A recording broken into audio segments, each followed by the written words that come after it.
Hello everyone. This is Srimati Ashwini, Assistant Professor of Mathematics.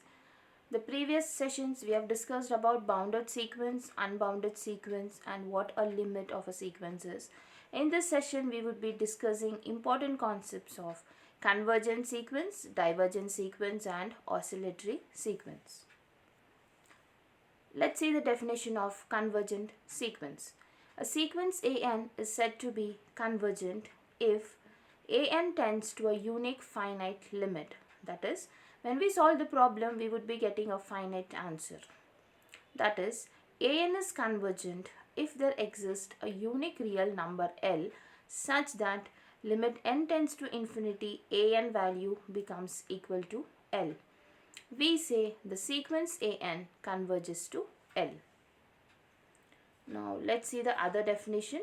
Equivalently, a sequence AN is said to converge to or tend to a real number L if given epsilon greater than 0, however small it is, there exists a positive integer m depending on epsilon such that modulus of AN minus L would be less than epsilon for all n greater than or equal to m.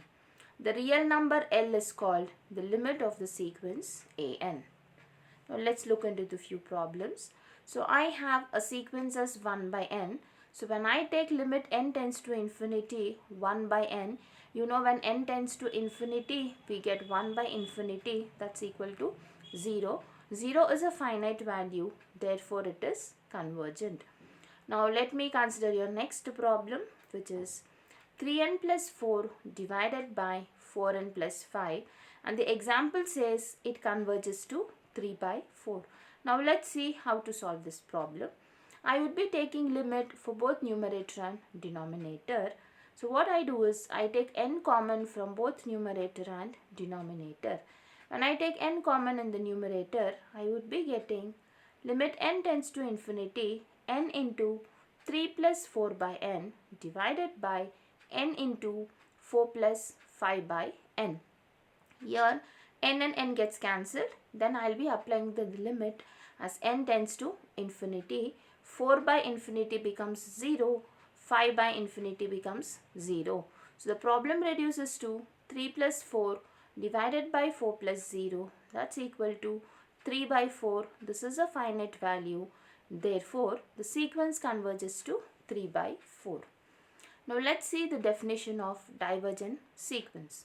A sequence AN is said to be divergent if the sequence AN tends to infinity. Now, this infinity can either be positive or negative. That is, sequence AN is divergent if limit n tends to infinity, AN is equal to plus infinity or minus infinity. We say that the sequence AN diverges to plus infinity or to minus infinity respectively. Now let's see a limit form of definition.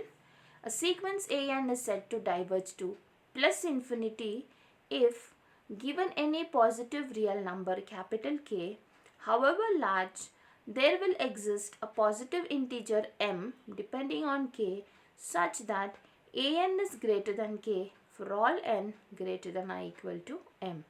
We would be writing this as limit n tends to infinity, AN is equal to plus infinity, or AN tends to plus infinity as n tends to infinity. Now let's see the other one. A sequence AN is said to diverge to minus infinity if given any positive real number capital K, however large, there exists a positive integer m, again depending on K, such that your AN would be less than minus K for all n greater than or equal to m. This is written as limit n tends to infinity, AN is equal to minus infinity. So here AN tends to minus infinity as n tends to infinity. Now let me see the problem. Here your sequence is given by n. So when I take the limit as n tends to infinity, our answer is infinity. So your problem diverges to plus infinity. There is another question which says minus n square So when I take limit as n tends to infinity, minus n square becomes minus infinity. Therefore, the problem diverges to minus infinity. Now let's learn what are oscillatory sequence.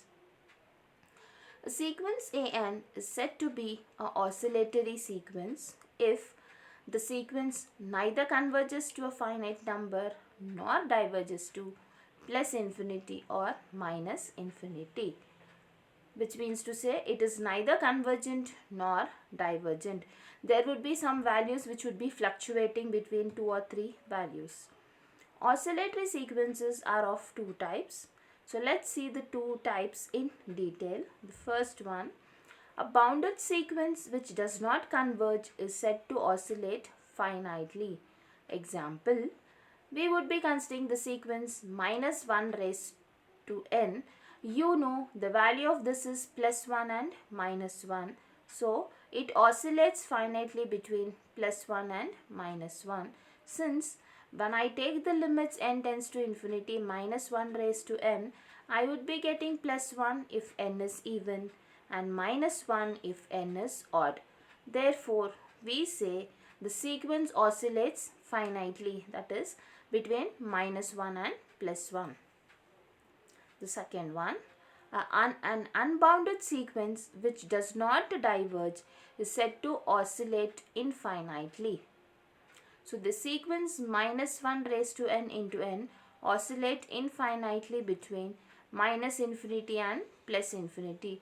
We would be getting minus infinity when n is odd. We would be getting plus infinity when n is even. Therefore, limit n tends to infinity minus 1 raised to n into n is equal to minus infinity or plus infinity as n is odd or even. Therefore, we say the sequence oscillates infinitely. Now let's see what a null sequence is. A sequence xn is said to be a null sequence if it converges to 0. That is, when limit n tends to infinity xn has been applied, the answer should be 0. There are few examples here.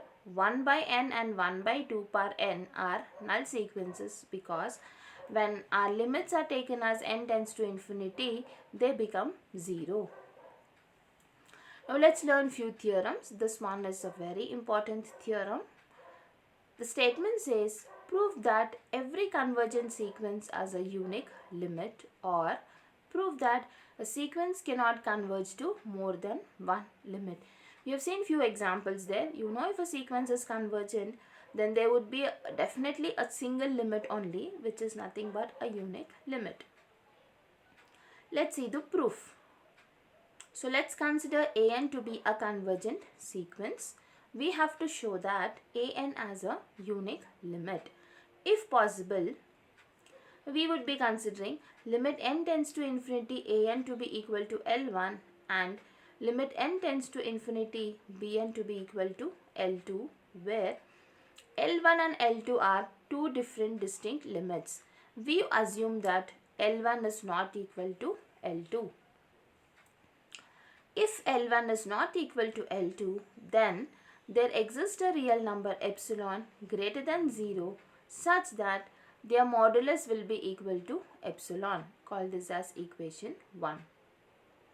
Since modulus of L1 minus L2 is greater than 0, so that epsilon also becomes greater than 0, then what you do is we would be using limit of a sequence definition.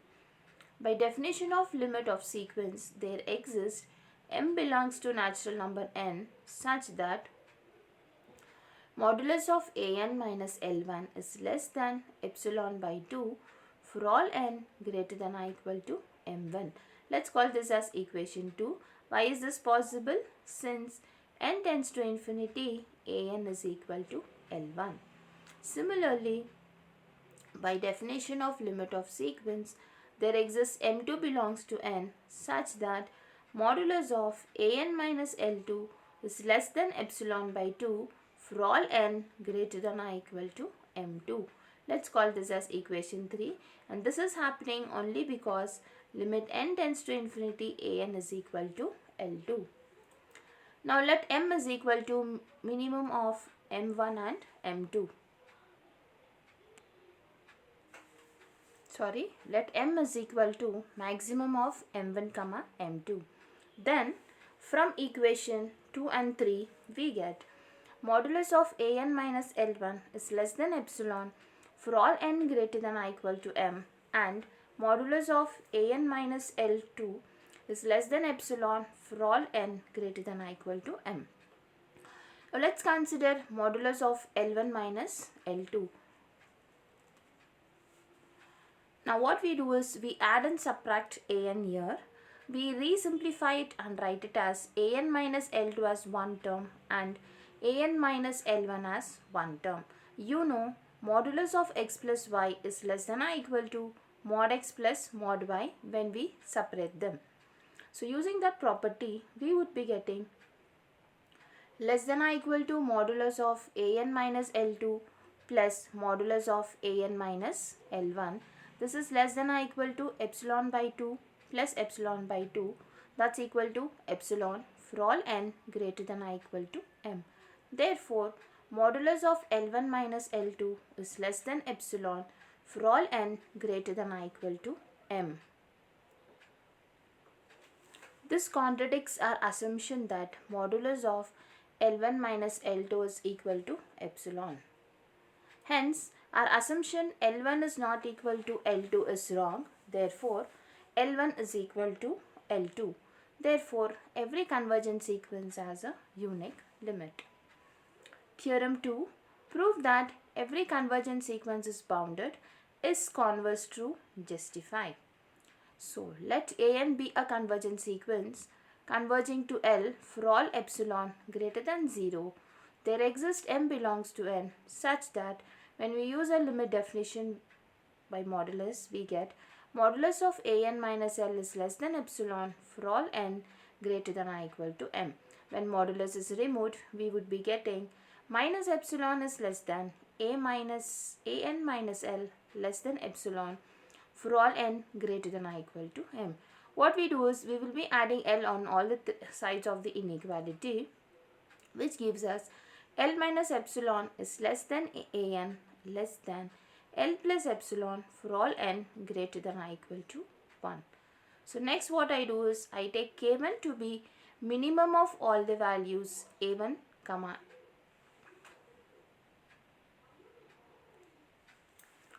K2 is equal to maximum of A1, A2 and so on am plus 1 comma L plus epsilon. Therefore, K1 is less than or equal to an less than or equal to K2 for all n belongs to n. By definition of bounded sequence, we know an is bounded. Conversely, a bounded sequence is not necessarily convergent. Let's consider an example. An to be equal to minus 1 whole power n, where you know an is nothing but minus 1 raised to n. You know when n becomes even and when n becomes odd, we would be getting it as plus 1 and minus 1. So the sequence becomes minus 1, plus 1 and so on. The above sequence has least upper bound as 1 and greatest lower bound as minus 1. Therefore, an is lying between minus 1 and plus 1. Therefore, it is bounded. Now next we have to consider a example to show that it is not convergent. So let's take an is equal to minus 1 raised to n, and let's take epsilon to be equal to 0.2. You know this is greater than 0. Let k be any natural number. Then we know 2k is obviously greater than k and 2k plus 1 is also greater than k. Now let me consider modulus of a2n minus a2n plus 1. Now a2n will be written as minus 1 raised to 2n minus of minus 1 raised to an2 plus 1 would a2n plus 1 would be minus 1 raised to 2n plus 1. Now minus 1 raised to 2n is a positive number, so we get plus 1. Minus 1 raised to 2n plus 1 is an odd function, so we get minus 1. Minus 1 raised to 2n is an even function.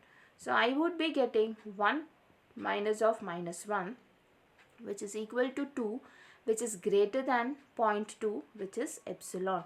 So we have got modulus of a2n minus a2n plus 1 is greater than epsilon, which is not possible. Therefore, our sequence an is not convergent. Again, the references which I have used are G.K. Ranganath's textbook of mathematics and N.P. Boile's Sequences and Infinite Series. Thank you, my dear students.